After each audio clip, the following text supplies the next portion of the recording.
I'm not going to resign. I acted in a way that made people feel uncomfortable. It was unintentional, and I truly and deeply apologize for it.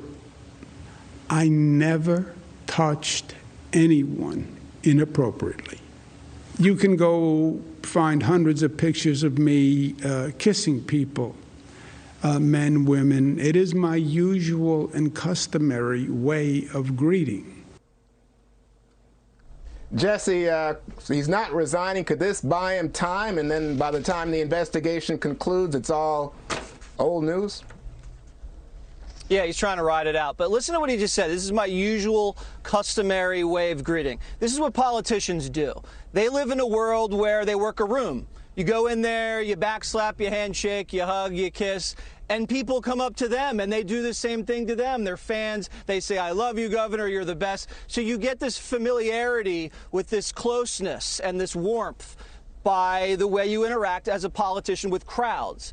But slimeballs like Cuomo or Franken or even Joe Biden, who's been accused of doing the same thing, they take advantage of access to these types of people, fans or colleagues. So it can very quickly go from consensual arm around to that arm's going lower, lower, lower, lower, lower until the woman say, what the are you doing?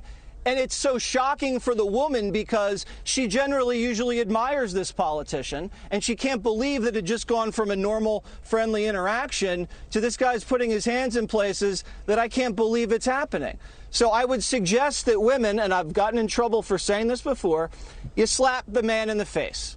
And you do it immediately. Because if you wait too long, then the politician feels like he can keep doing this. And it doesn't matter if it comes out a year or 3 years later. Do it immediately when he's fresh. Wow. Okay, Katie, the governor said he didn't know he was making people uncomfortable. Can you buy that in 2021?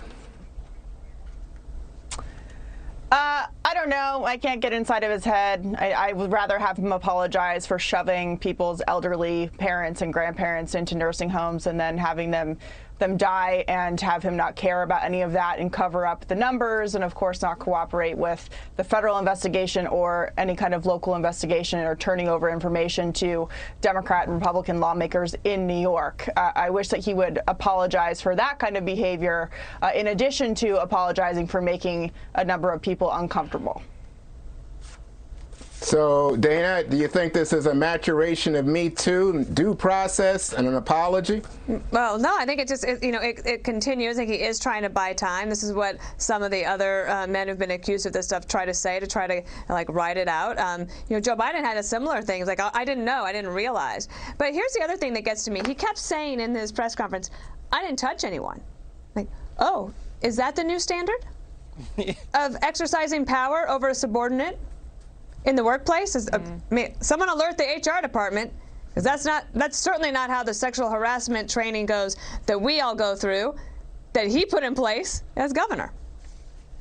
My problem is why this and not that, to Katie's point. Cuomo could have kissed 1,000 nuns on the lips every day for a month, and it's still not as bad as the Rest Home massacre. So I felt that the apology was pathetic.